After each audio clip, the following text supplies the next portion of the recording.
Good evening to one and all.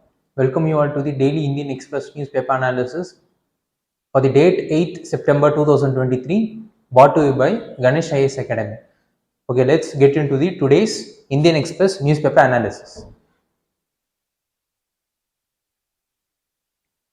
Indore tops clean air survey among cities with million plus people. So this is what the news is. Indore tops clean air.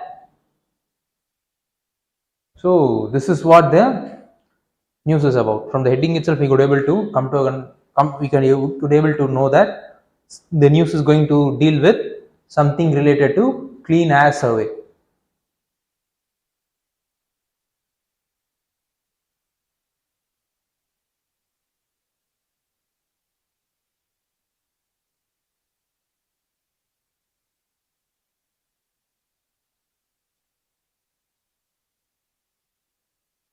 See, the Environment Minister has recently launched Swachh Vayu Sarvekshan Award.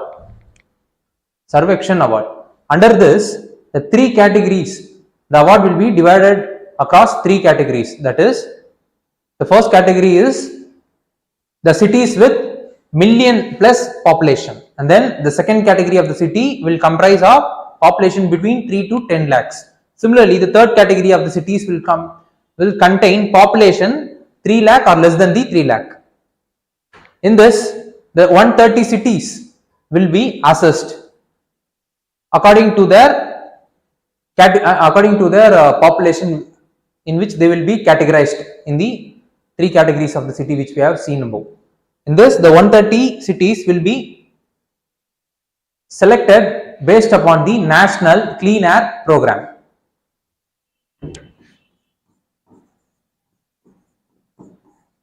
So these cities are monitored under National Clean Air Program.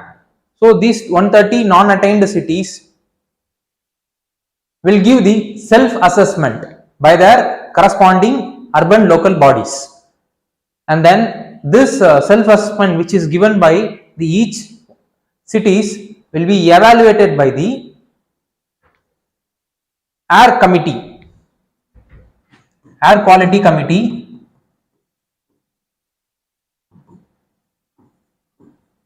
under Principal Secretary of Ministry of Environment, and then their decision will be cross-checked by CPCB. So they will be announcing the result. In that, Indore tops the million plus category city, and then Ahmedabad tops the cities with population between 3 to 10 lakh category, and in that cities Parvanu as well as Kala AMV from Himachal Pradesh has won the third category of cities, that is cities with 3 lakhs or below population, the first as well as second place correspondingly. And how the news has been related to civil service examination is, under prelims the news has been related to general issues on environmental ecology, biodiversity, climate change that do not require subject specialization. Similarly, under mains it is related to GS paper 3 environment under a topic called conservation, environmental pollution, degradation and environmental impact assessment. So this is what the news is related to.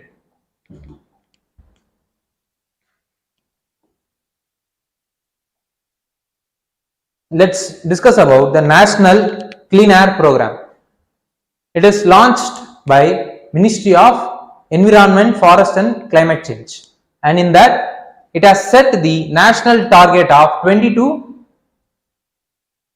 30% of particulate matters, that is particle matters 2.5 and particle matters 1.10, particle matters 10 by 2024. This 20 to 30% is the reduction. Right now it is around 40 to 60% of PM 2.5 particles as well as PM 10 particles that is present in our environment.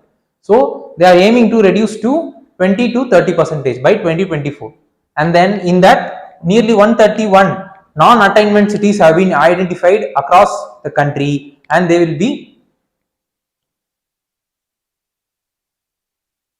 monitored through the state through the partnership between the center as well as other central department with the state government and then the local bodies of the corresponding cities.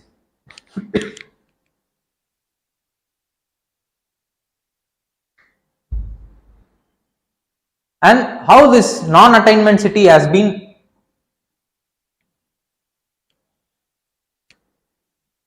selected is based upon the national ambient air quality. In that, a set of pollutants which is based on the Air Act 1981. In these pollutants, these 131 cities did not attain the required threshold. They are way above than the threshold, so that they are categorized as non-attainment. That is, they did not attain the national ambient air qualities standards according to the different kinds of pollutants, which comes under the Air Act 1981. So this is what the news is related to. And in that, particulate matters. What does the particulate matter is? It is a kind of pollution which is divided according to the sizes. In that, particulate matter 2.5 is, it will be present in the surrounding in the atmosphere itself, where the particulate matter contains both the solids as well as liquid, and it is inhalable and it has the potential to get deep into the lungs, so that it is more harmful than the particulate matter 10. Even the particulate matter 10 is also, its size is smaller when compared to other pollutants, but this particulate matter 10 is less dangerous than, it is also danger, but it is, when it is compared to particulate matter 2.5, it is less danger than the particulate matter 2.5. How it is this? It is also inhalable, but it will be deposited in the lungs and it will be causing the problems in the lungs only. It could not be able to percolate inside the lungs, as in the case of particulate matter 2.5, where it has the particulate matter 2.5 has the potential to percolate into the lungs and to cause the severe damage to the lungs, as a result of which it will be making a person to die, and it is also responsible for producing respiratory diseases. And what kind of impact does the air pollution generally cause to humans is, they will be damage the skins, so, and they are also damage the eyes because of the continuous exposure of our eye to the air pollutants, and then it will be adversely impacting the humans by making them fall sick for cardiovascular diseases, and then heart diseases as well as cancer related incidents will also get increased if the surrounding air pollution is higher. And let's discuss about what is the air quality index is about. It is the daily measure of quality of air that is present in the surroundings, so that based upon the measurement they will be categorized as good, moderate, unhealthy, unhealthy for sensitive groups, and unhealthy, very unhealthy, and hazardous, based upon the values the particular surrounding gets. If the value of the air quality index across certain set of pollutants is 0 to 50 means, then it is okay, the level is good, it does not carry any harm for, it is not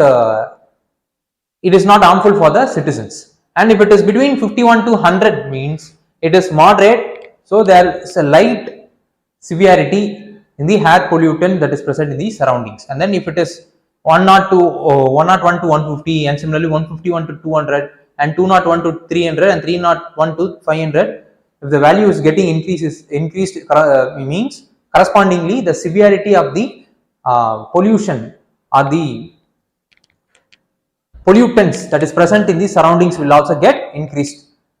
So this is what is about, and based upon the readings, a common man could able to understand about the severity of the air pollutant across that surrounds him. So it act as awareness creating index.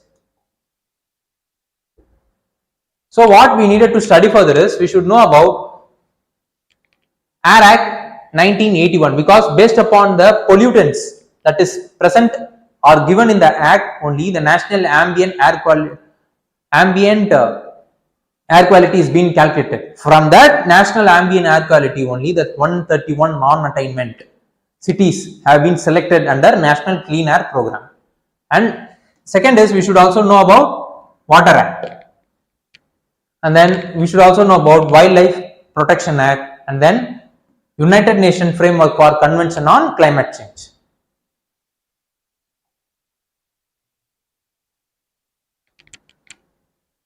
So this is what the news is about and the analysis is about. June-August warmest period study. According to the study by Climate Central, a news agency, the July as well as the August was the warmest month on the record. And what the WMO has recently, World Meteorological Organization has recently said that August is the hottest month, followed by the July, which is very hottest than the August. And if the condition is going to be prevailing like this means, and this year will be the hottest year since 2016. This is what said by World Meteorological Organization based upon the data from European Climate Agency. So how the news is related to civil service examination is, under prelims it is related to India and world geography, physical, social, economic geography of India and the world. Similarly, under mains it is related to important geophysical phenomenon such as earthquake, tsunami, volcanic activity, cyclone, geographical features, and the location changes in the critical geographical areas under which this syllabus comes under GS1 geography.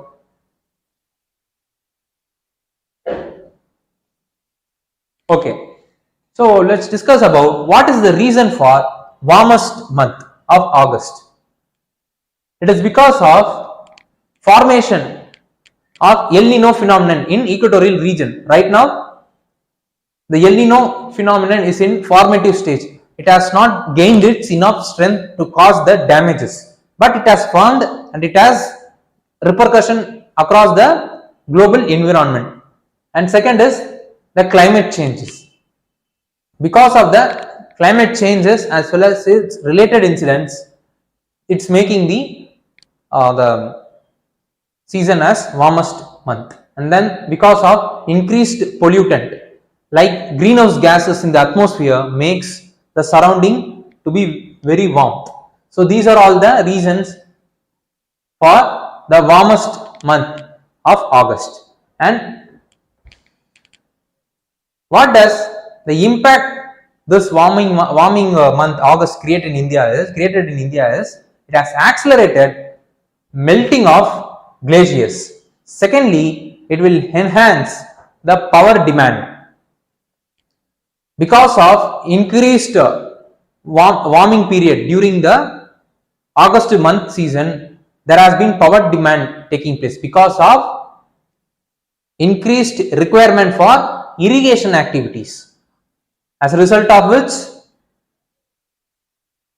more number of coal-related irrigation, coal-related power production has been taking place, taken around right now, because of lowering of rainfall and then lowering of water storage because of the lower deficit in rainfall. So thirdly, reduced storage in the reservoirs. As we all know, the rainfall will be occurring for 4 months. And then the remaining 8 months where this reservoir storage, the water storage in the reservoirs will able to compensate for the remaining 8 months. Since this August month as the warmest month, there has been reduced storage in the reservoirs. As a result of which, there is a scare that the remaining 8 months, which we will be facing the water related stress. And then less crop production because of the reduced rainfall as well as increased demand for power. Because of increased demand for power, there has been intermittent power outage is taking place. As a result of which, the production of the crop is getting lowered, and then elevated air dust. Because of the warming of the surroundings, the rising of the air will be taking place. The rising of the air and then the corresponding expansion of the air is suitable condition for the prevalence of dust particle around the surroundings, and so as a result of which it will enhance the illness to the people, those who are living in the environment. So these are all the impact of warming month in India.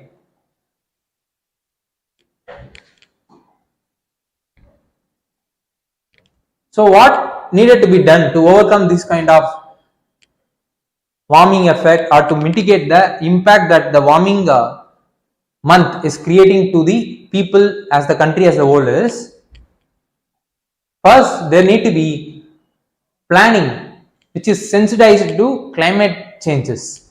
Second is, our weathering forecast system need to be so precise that the upcoming driest month or the deficit rainfall will be predicted previously itself, so that we could able to manage ourselves during those tough times. Similarly, investment in R&D activities, more importantly R&D activities related to drought related crops, so that the crops could able to withstand these kind of climate changes. And then efficient use of groundwater should be made, as a result of which during the time of warmth month or the deficit rainfall or when there is a scarcity of water, the groundwater, which is the only available natural water source or the clean water source, will be used efficiently. And then there need to be investment to store more water storage from the glacier melt. So because of glacier is the one of the source or and these glaciers are the origin for many of the rivers in India. Because of the glacier melt, there is a rise in the river, and then there is a huge flows across the rivers. So this melting of the glaciers and the water which comes out from it should be saved separately by the storage system. And then the building code that is constructed in the urban cities, which is also contributing to the global greenhouse emissions, and the green code in the municipal areas need to be implemented strictly, so that the green building across the cities will be made a reality, as a result of which the urban heat highlands will not be, the impact of the urban heat island will be reduced.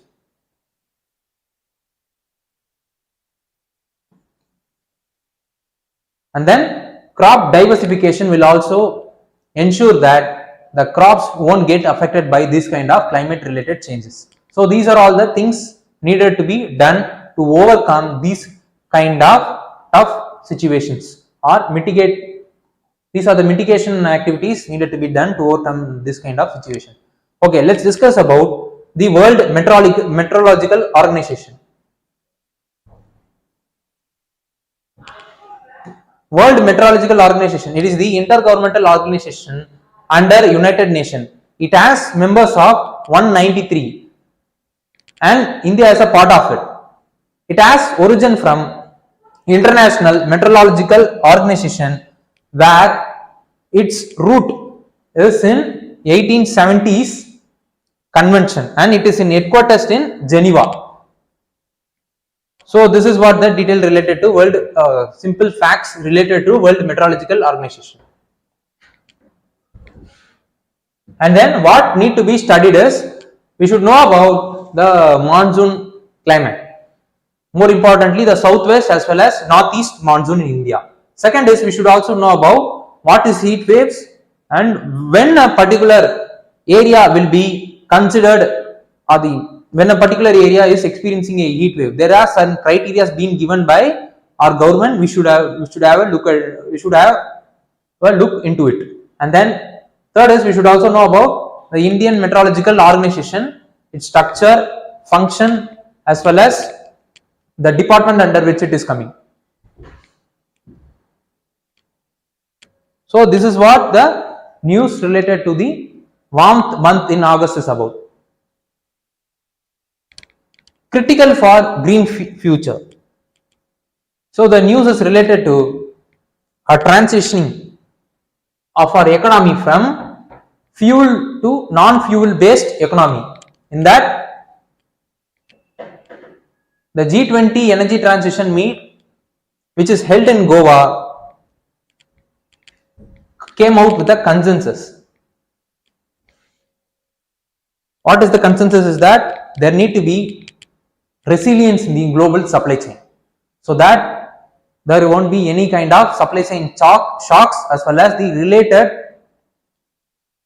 negative impacts that will be spilled over the countries. And then why there has been growing demand for the critical mineral supply is, the major reason for growing demand for critical mineral supply is the transitioning of the country from fossil to non-fossil fuel based economy. So if the country is going to get transformed itself into non-fossil fuel based economy, means there is a demand for clean technologies, and this kind of clean technology requires the critical mineral supplies like cobalt, nickel and rare earth elements, similarly silicons, and this kind of critical mineral supplies as well as its supply chain needed to be secured, so that there won't be any kind of disturbance in the transition that is taking place in India, not only in India, across the world. And particularly in India, government is focusing more on strengthening our domestic critical mineral sector with a focus on exploration, processing as well as use and recycling. And Mines and Minerals Act 1957 have been amended successfully to ensure that time-bound process for the allocation of time-bound process as well as transparency in the allocation of the critical mine reserves. And then the National Mineral Exploration Trust has been formed to explore the critical mineral resource that is present across the India. And then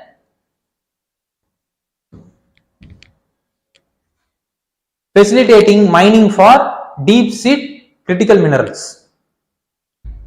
So because of the successive amendments in Mines and Mineral Act 1957, this kind of governance related process has been eased for exploration of rare earth elements, critical minerals in India. And then at the international level, India has joined Mineral Security Partnership, and which is very important for ensuring our supply chain, most importantly in relation to the critical minerals. And then with Australia, we have formed economic cooperation as trade agreement. Similarly, Ganesh IAS India Limited has been formed to seek mining related opportunities in Chile as well as Argentina. So this is what the news is related to.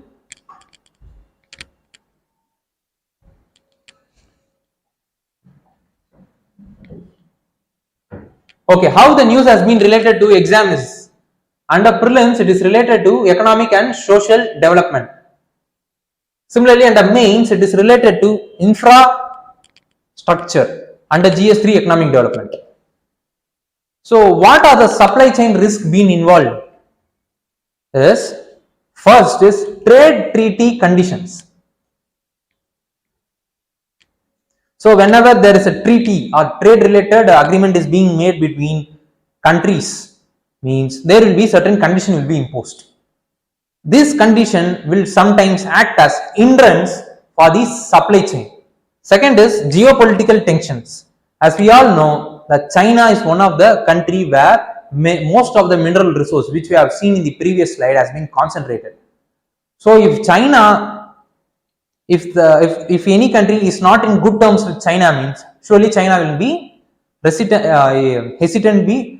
surely China will be hesitant to provide these kind of critical minerals to those countries. as a result of which that country will not able to make the renewable technology which it aims for.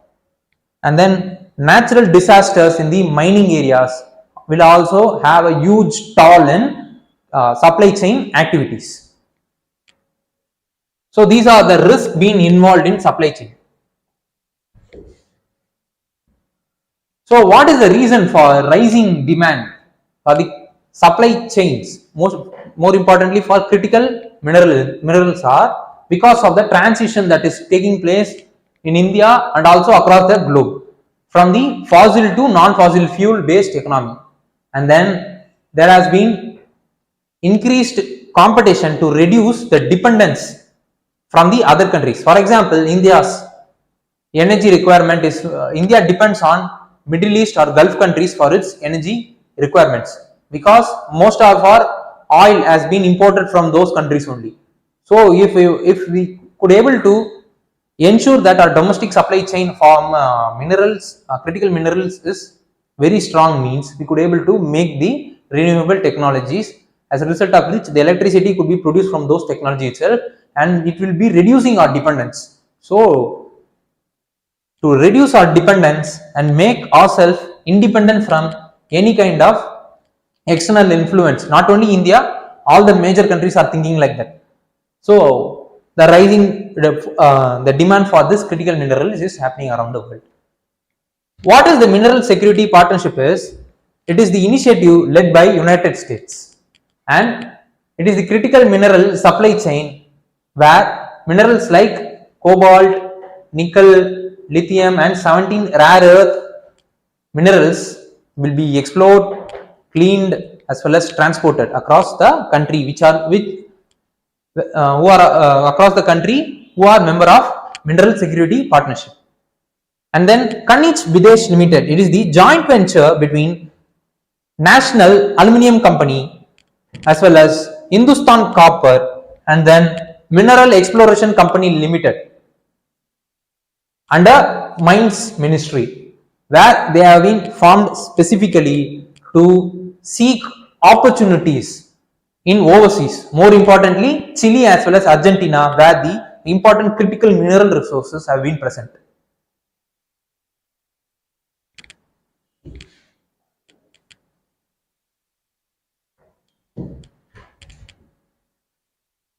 So what difficulty does India have in exploring the mineral resources? First is we lack technology, exploration technology.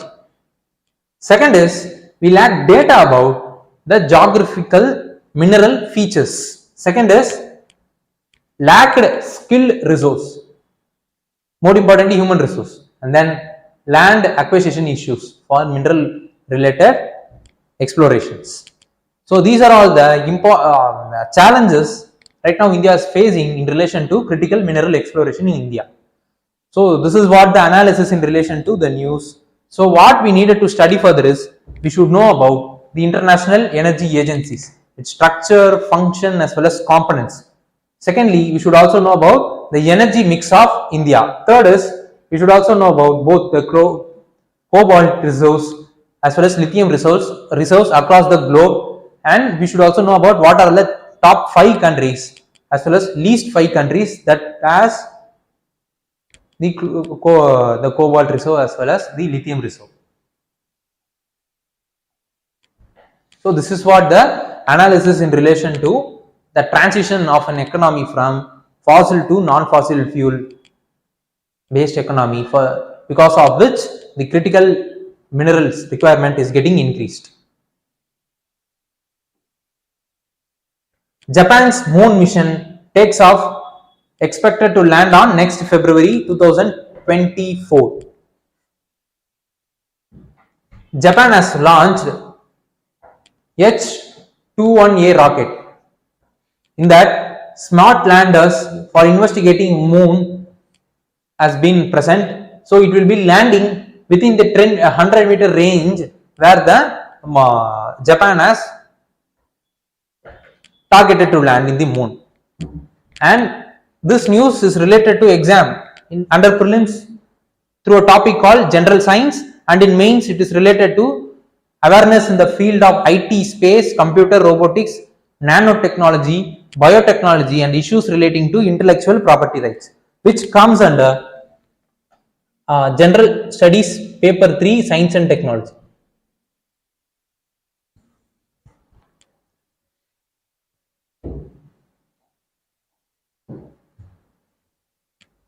So about Japan moon mission, under H-21A rocket, it will be carrying the lander, the SLIMS lander, the smart lander for investigating moon.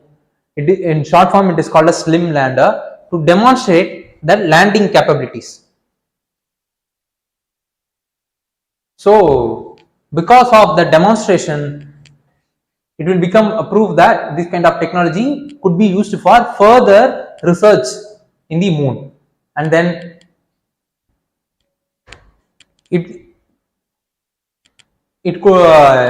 this mission will enable Japan to know about the origin of universe and what are all the important requirement that will be needed for further kind of investigation inside the moon, in the moon. So for this purpose only this moon mission has been made.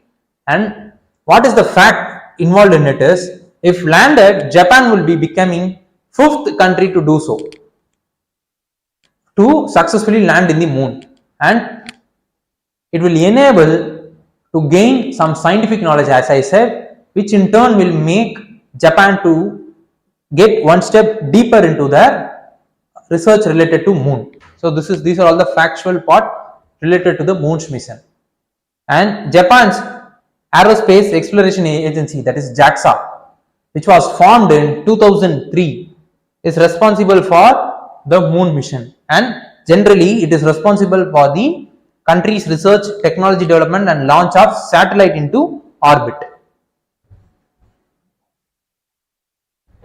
So this is what the details related to the moon's mission of the Japan is about. So what we needed to study further is, we should know about what is our ISRO is about, its formation, and what are all the important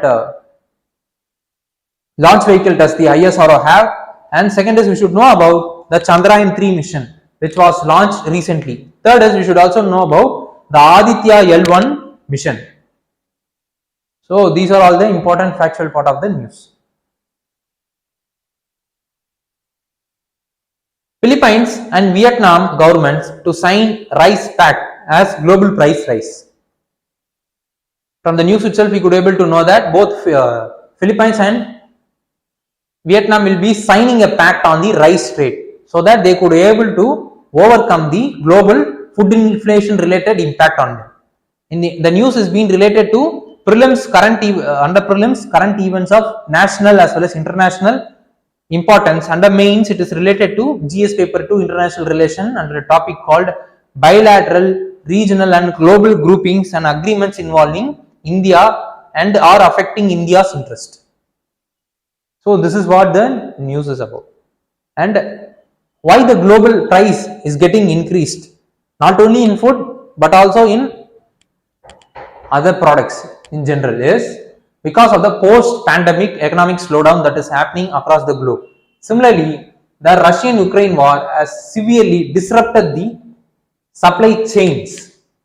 More importantly, the food-related supply chain, because Russia and Ukraine are the largest exporter in terms of wheat, sunflower oil, and then fertilizers. And then because of their war as well as the related impact on the supply chain, it has huge toll on the fertilizer price, which is the important requirement for the input of the agriculture production. And then because of the cartelization as well as other supply chain related issues, the oil price is also getting increased, result of which the other products which are dependent on the oil will also get increased. Then there is less investment due to rate hike in the US Federal Reserve. Because of the increased rate hike, there has been huge investment withdraw from the other countries, so that they could able to gain from the rate hike that has happened in US. So this is what the reason for global price rise. And then Let's have some fact related to in relation to the global rice production. India, Thailand and Vietnam are the top 3 rice producing countries in the world, and Philippines is the top importer in terms of rice production. Top importer.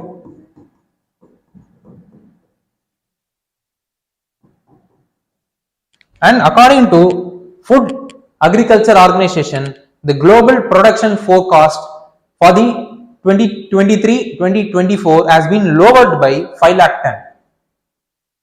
So because of these kind of thing, our global production has been slowed down in relation to the agriculture production. So this is what the news is about.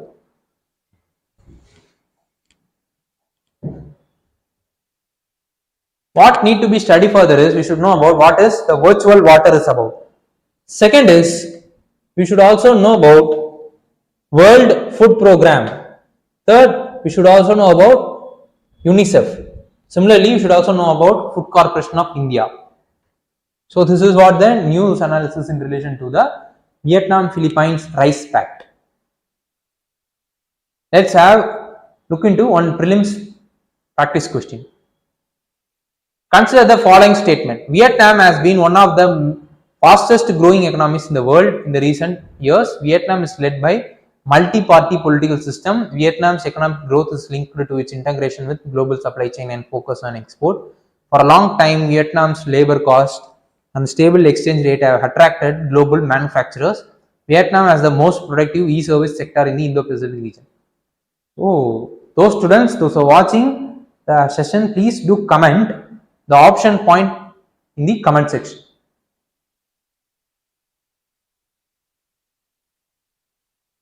So with this we have come to an end of the today's section. So these are all the important articles that appeared today. So thank you.